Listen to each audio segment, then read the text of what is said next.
আসসালামু আলাইকুম রহমতুল্লাহ। প্রাণপ্রিয় শিক্ষার্থীরা, আজকের ক্লাসটা খুবই গুরুত্বপূর্ণ তোমাদের জন্য, কারণ এই হচ্ছে একটা অধ্যায়, যে অধ্যায় নিয়ে এমন কোনো শিক্ষার্থী বলে না যে স্যার এই অধ্যায় থেকে আমি অ্যান্সার করব না।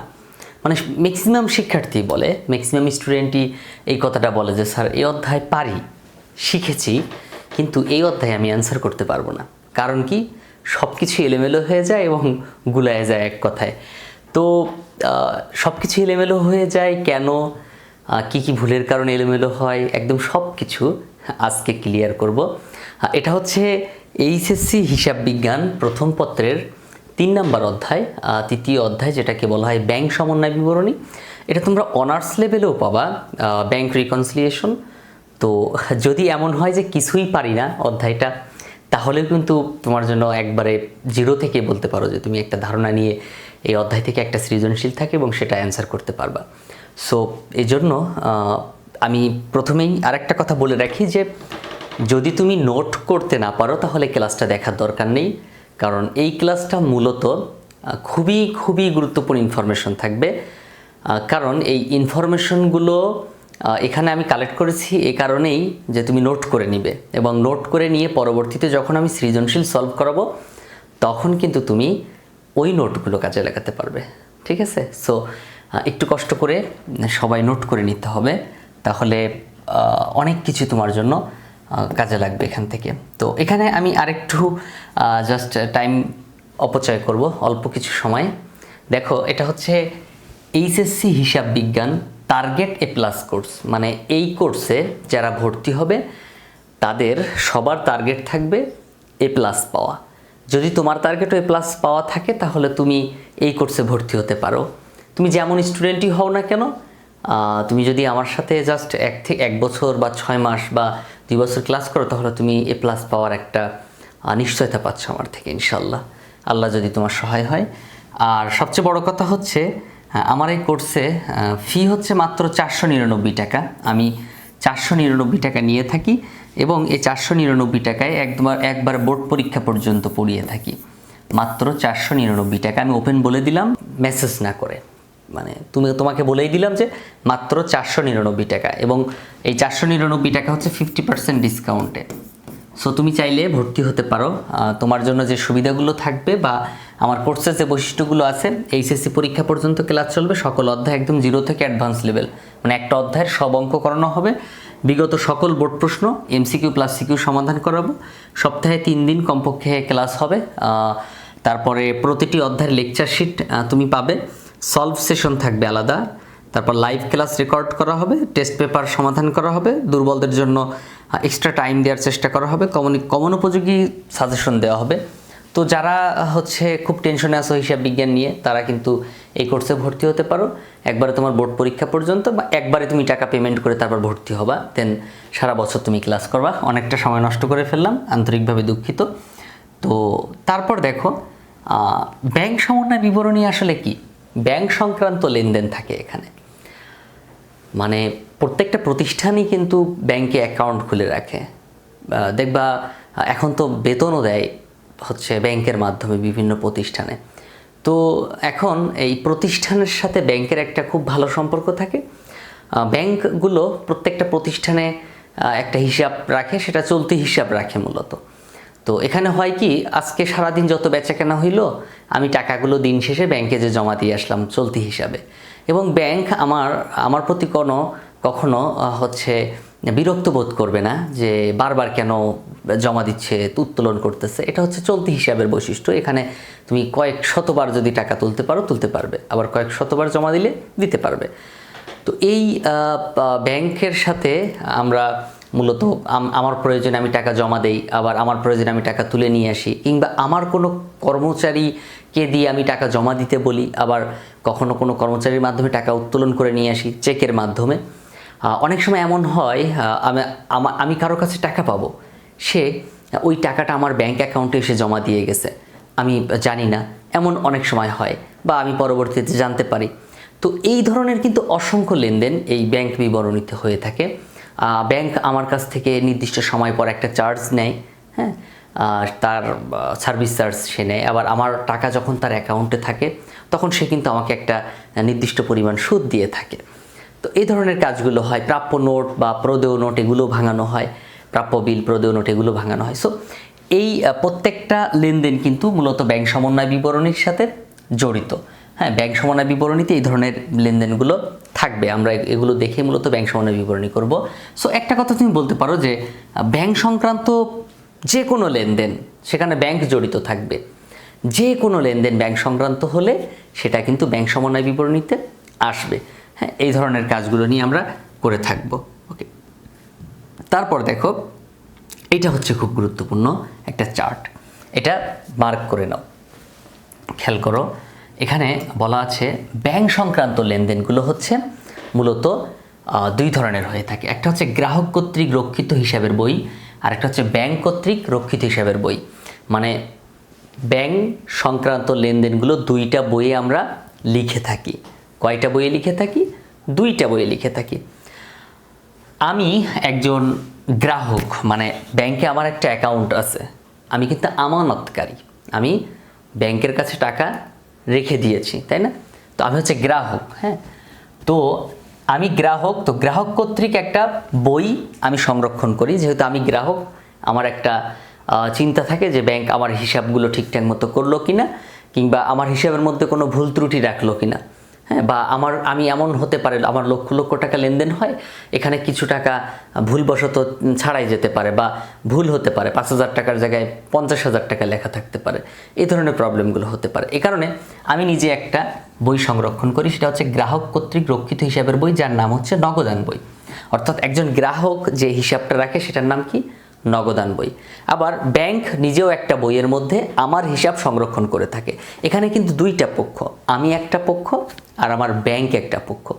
ব্যাংক সে আমার হিসাবগুলো রেখে দেয়, আমি কখন টাকা জমা দিচ্ছি, কখন আমি টাকা উত্তোলন করছি, বা কখন আমি পরিশোধ করব, কখন আমি বিভিন্ন বিল পরিশোধ করব, এগুলো ব্যাংক যে বইয়ের মধ্যে লেখে সেটার নাম হচ্ছে পাস বই কিংবা ব্যাংক বিবরণী।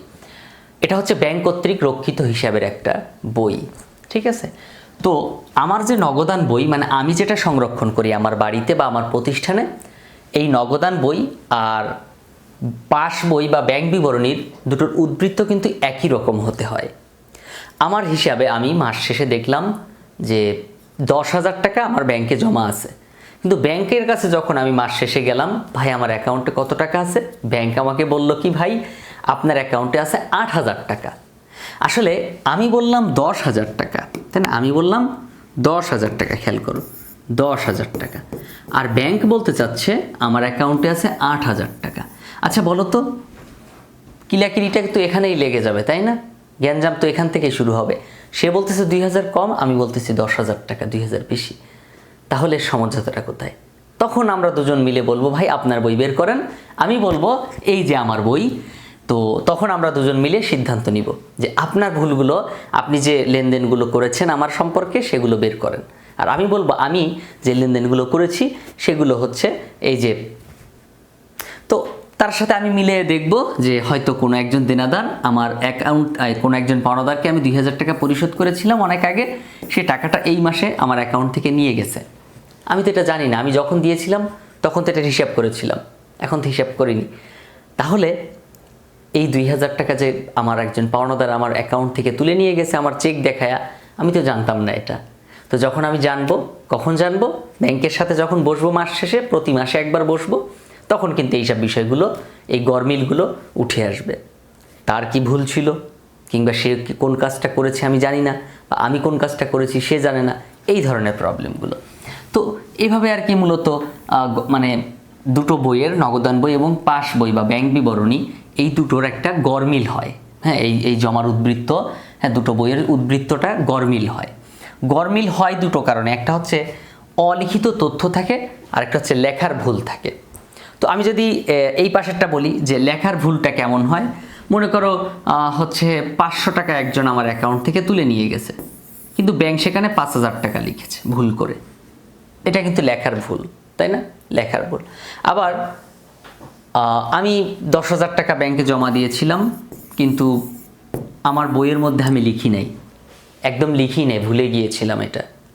আমি তো প্রতি মাসের 30 তারিখ কিংবা 31 তারিখে 30 কিংবা 31 তারিখে আমার হচ্ছে যেটা 30 মাস সেটা 30 তারিখ, যেটা 31 মাস 31 তারিখে আমি ব্যাংকের সাথে বসি।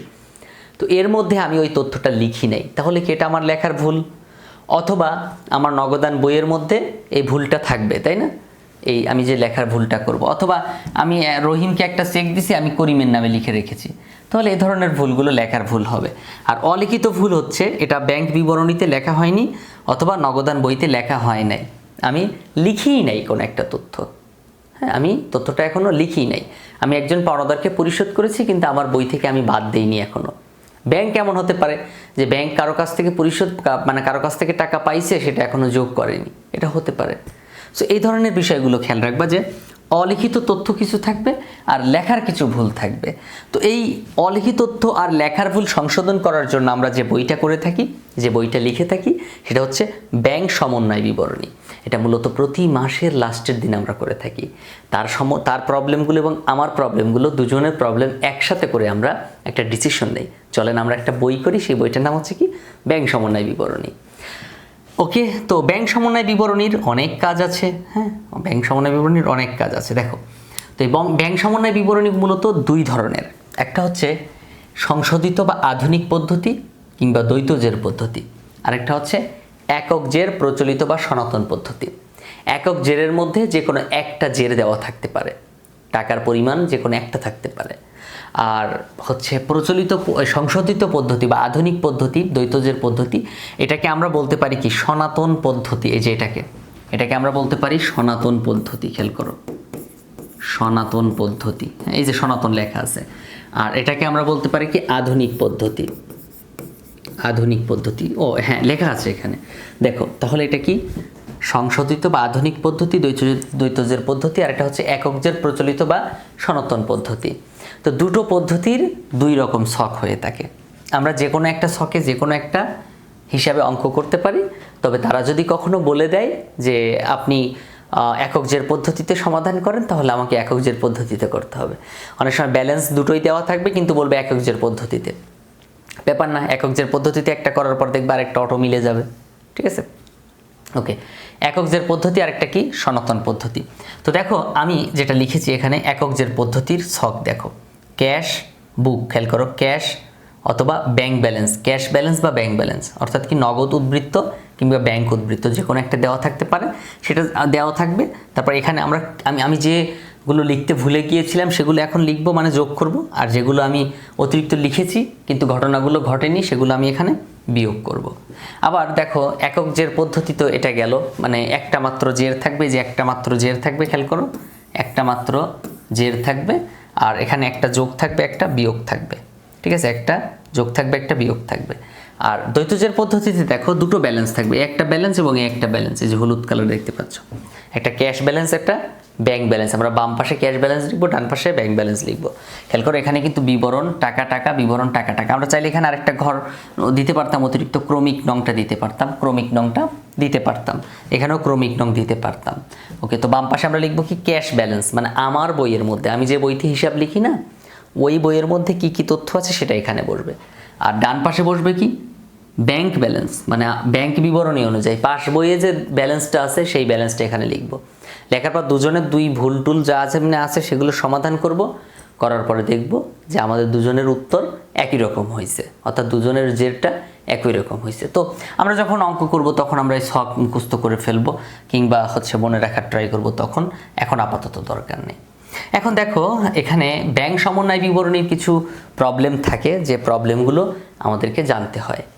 তো সেই প্রবলেমগুলো কি কি আছে? এক নাম্বার হচ্ছে এই ধরনের প্রবলেমগুলো থাকে যে জমাকৃত চেক যা আদায় হয়নি, পরিবহনাধীন চেক, মধ্যবর্তী সময়ে জমাকৃত চেক, ট্রানজিটে জমাকৃত চেক। খেয়াল করো এই প্রত্যেকটা কথার অর্থ কিন্তু একই রকম, মানে জমাকৃত চেক কিন্তু আদায় হয়নি। তুমি 10,000 টাকার একটা চেক ব্যাংকে জমা দিয়েছ, ভাই এই চেকটা ডিসেম্বরের 31-এর মধ্যে আপনি উত্তোলন করে নেবেন। তো তুমি তো জানোই ব্যাংক তোমার টাকা তুলে আনবে, কিন্তু আসলে ব্যাংক এটা তুলে নেয়। কেন তুলে নি সেটা ব্যাংক জানে, ব্যাংকের কোনো প্রবলেম থাকতে পারে, তাই না? অথবা ব্যাংক অন্য কোনো কারণ হতে পারে, চেকের কোনো সমস্যা থাকতে পারে, কিংবা যার কাছ থেকে তুলবে তার অ্যাকাউন্টে কোনো সমস্যা থাকতে পারে। তো আমি যখন ব্যাংকের সাথে 31 তারিখে বসতে গেছি তখন ব্যাংক আমারে বলল, মানে আমি যখন জিজ্ঞাসা করলাম কি ব্যাপার ভাই, আপনি 10,000 টাকা কেন তুলেননি? হ্যাঁ, 10,000 টাকা লিখেননি। তো আমি তো ব্যাংকওয়ালার কাছে যখন চেকটা দিছি ভাই টাকাটা তুলে নিয়েন, তখন কিন্তু আমি কিন্তু আমার বইয়ের মধ্যে আমি যোগ করে তারপর ব্যাংকের কাছে দিছি, কারণ আমি জানি যে ব্যাংক কখনো ভুল করতে পারে না। ব্যাংক অবশ্যই এটা কালেক্ট করবে, কিন্তু 31 তারিখের মধ্যে কোনো না কোনো কারণে সে টাকাটা তুলতে পারেনি। তাহলে এখন কি হবে বলো? তাহলে এখন যেটা হবে, আমাকে আবার বাদ দিতে হবে। এটাই হচ্ছে সেই ঘটনা যে জমাকৃত চেক যা আদায় হয়নি। আমি যে কোনো চেক ব্যাংকের কাছে জমা দিছি আদায় করার জন্য, ব্যাংক ওটা কী করবে, ওই চেক অনুযায়ী টাকা আদায় করে নিবে, ওই অ্যাকাউন্ট থেকে টাকা আদায় করে নিবে। তাহলে জমাকৃত চেক যা আদায় হয়নি অথবা পরিবহনাধীন চেক, মধ্যবর্তী সময়ে জমাকৃত চেক, ট্রানজিটে জমাকৃত চেক, এগুলো সব একই কথা। তারপর আছে চেক কাটা। ব্যাপারটা খেয়াল করো, এমন চেক কাটা, চেক ইস্যু করা, কিংবা চেক প্রদান করা, কিংবা চেকে পরিশোধ করা, এগুলো প্রত্যেকটা কথা একই রকম। তুমি তোমার একজন পাওনাদারকে একটা চেক দিচ্ছ 1,000 টাকার, এটাকে বলা হয় চেক কাটা। তার মানে কি, চেক কেটে ছিঁড়ে ফেলা না। চেক কাটা মানে কি, চেকের মধ্যে তুমি টাকার পরিমাণ লিখে কাকে পরিশোধ করবা তার নাম লিখে একটা সিগনেচার করে দিবা, এটার নাম হচ্ছে চেক কাটা। অনেকে আবার ভাবতে পারে স্যার বই ধরে কি, চেকের বই ধরে কি কেটে ফেলা, একদম ছিঁড়ে ফেলা, এরকম কিছু না। চেক কাটা বলতে মূলত বোঝানো হয় তুমি কাউকে পরিশোধ করেছো, সেই টাকার পরিমাণটা তুমি চেকে লিখেছো, লিখে সিগনেচারটা করে দিয়েছো, দিয়ে তাকে যখন পরিশোধ করেছো, এটাকেই বলা হয় চেক কাটা। ঠিক আছে, ওকে। তাহলে কি চেক কাটা, ইস্যুকৃত চেক, উপস্থাপিত হয়নি, বকেয়া চেক। দেখো বকেয়া চেক বুঝতে হবে, এটাও কিন্তু গুরুত্বপূর্ণ কথা, এটা আসতে পারে। তো এখানে যেটা বলতেছিলাম, দেখো উপস্থাপিত হয়নি মানে, উপস্থাপিত হয়নি মানে কি, তুমি একজন পাওনাদারকে 2,000 টাকার একটা চেক দিয়েছো, কিন্তু ওই পাওনাদার ওই 2,000 টাকা এখনও আমার অ্যাকাউন্ট থেকে তুলে নেয়নি। তার মানে কি, এখনও উপস্থাপিত হয়নি, ব্যাংকের কাছে ও এখনও যায়নি। আমি যাকে বলেছিলাম ভাই আপনার টাকা নিয়ে যান, চেক নিয়ে যান, উনি চেক নিয়েছে, কিন্তু উনি তো অ্যাকাউন্টে যে টাকা তুলেনি, তার মানে এটা উপস্থাপিত হয়নি। সো উপস্থাপিত হয়নি মানে এমন না যে আমি ব্যাংকে টাকা জমা দিছি, বরং আমি ব্যাংকে অর্ডার করেছি আমার অ্যাকাউন্ট থেকে বিয়োগ করার জন্য, এটা মাথায় রাখতে হবে। স্বীকৃত বিলে অমর্যাদা। দেখো স্বীকৃত বিলে অমর্যাদা, তুমি একটা বিল জমা দিয়েছো ব্যাংকের কাছে, প্রাপ্য বিল যেটাকে বলে, প্রাপ্য বিল। খেয়াল করো, তো যখন তুমি প্রাপ্য বিলটা ব্যাংকের কাছে জমা দিবা, তুমি তো জানো ব্যাংক এটা সংগ্রহ করবে, টাকাটা সে কি করবে, আনবে।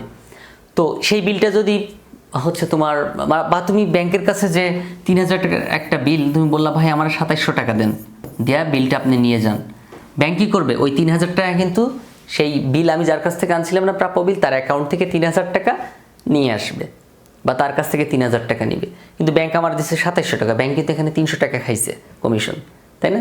ব্যাংকের এটা ইনকাম।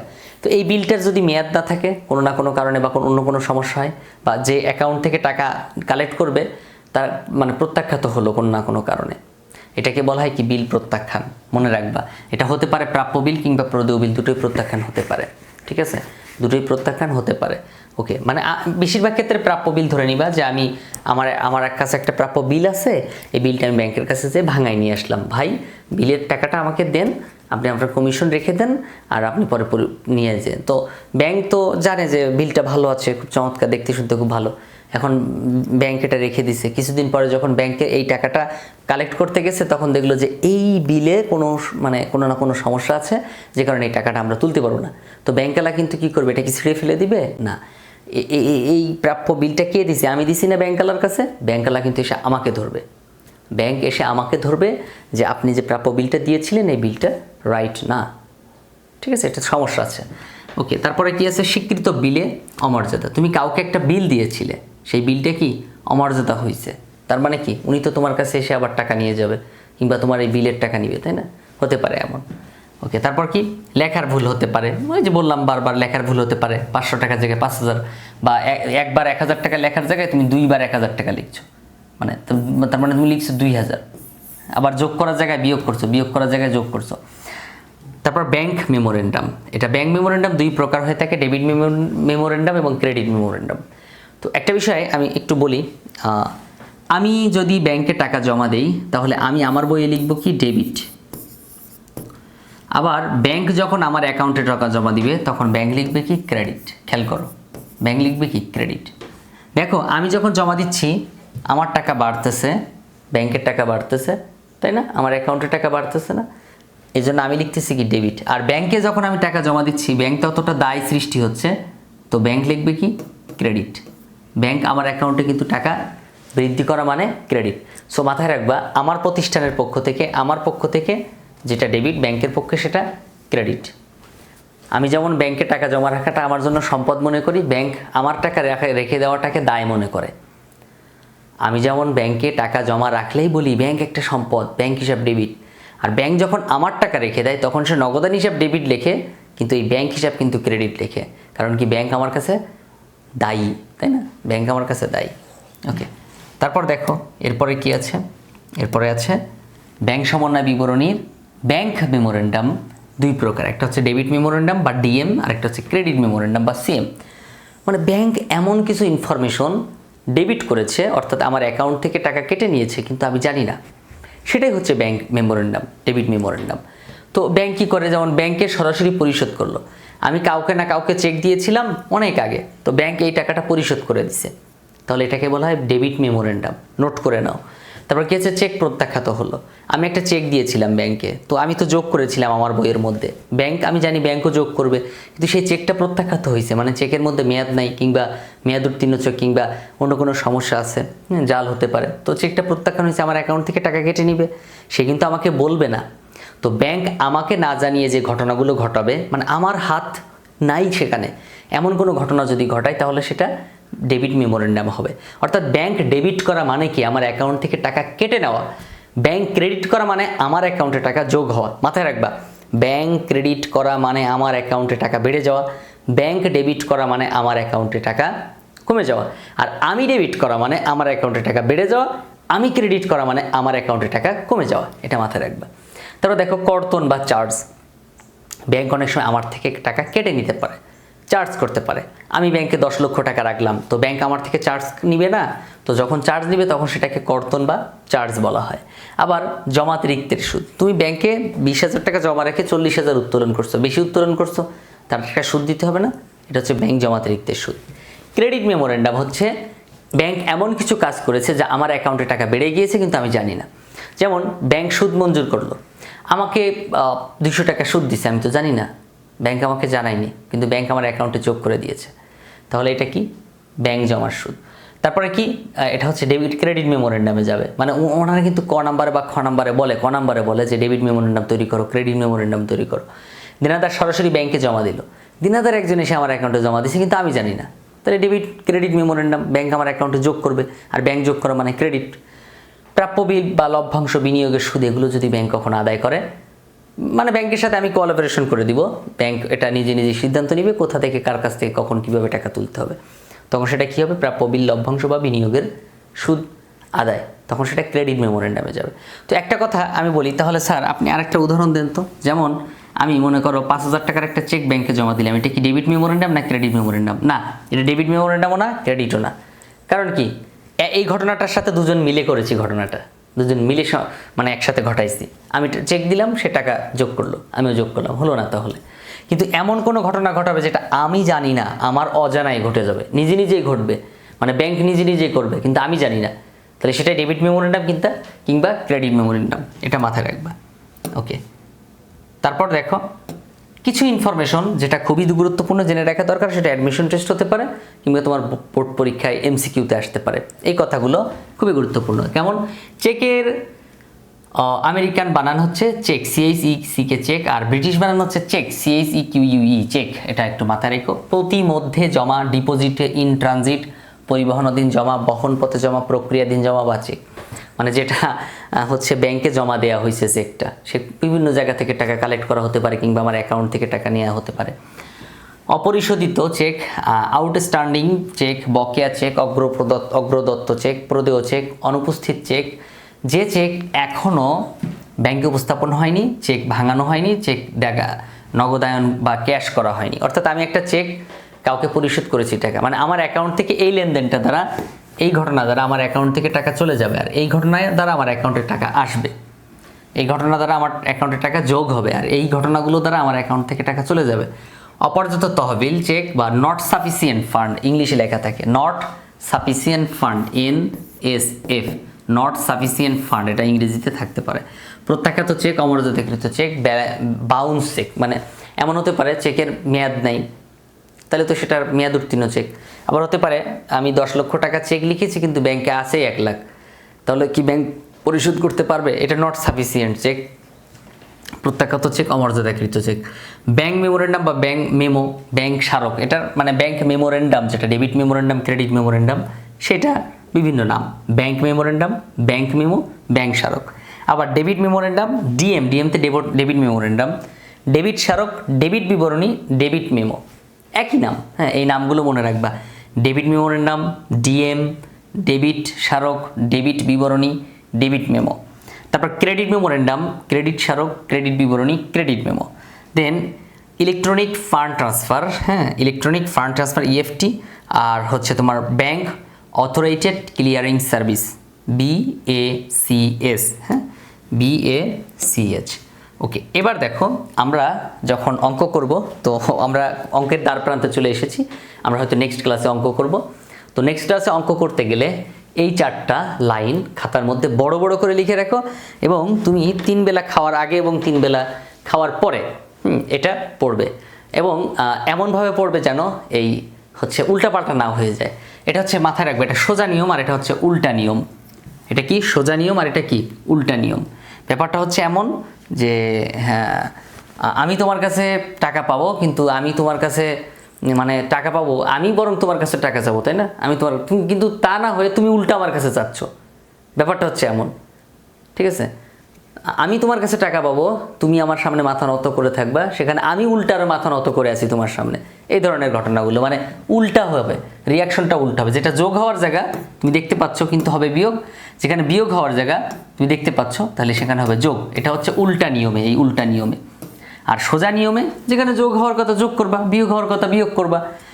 নগদান বই মোতাবেক ব্যাংক জমা বা নগদান বই অনুযায়ী ব্যাংক জমা একই কথা, এখানে মোতাবেক অথবা অনুযায়ী যে কোনো একটা বললেই হয়, মোতাবেক বা অনুযায়ী। হ্যাঁ, তারপর কি আছে? ব্যাংক বিবরণ অনুযায়ী ব্যাংক জমাতিরিক্ত। মনে রাখবা এটা হচ্ছে ব্যাংক জমা, এটা ব্যাংক জমাতিরিক্ত। এটা হচ্ছে নগদান বই অনুযায়ী, আর একটা হচ্ছে ব্যাংক বিবরণী অনুযায়ী। আরেকটা নগদান বই মোতাবেক ব্যাংক জমাতিরিক্ত, আরেকটা ব্যাংক বিবরণী অনুযায়ী বা ব্যাংক বিবরণী মোতাবেক ব্যাংক জমা। এই লাইনটা তুমি কিভাবে মনে রাখবা, কোন সিস্টেমে মনে রাখবা, এটা তোমার টেকনিক, তুমি জানো। ছন্দে গন্ধে কিভাবে মনে রাখবা তোমার ইচ্ছা ভাই। তুমি যদি এটা পারো তাহলে আমি তোমাকে ব্যাংক সমানের বিবরণী শেখাতে পারবো, না হলে কিন্তু পারবো না, আগে বলে রাখলাম। সো তোমাদের সবাইকে অনেক ধন্যবাদ পুরো ক্লাসটা দেখার জন্য। অনেক বড় একটা ভিডিও, অনেক বড় একটা ক্লাস।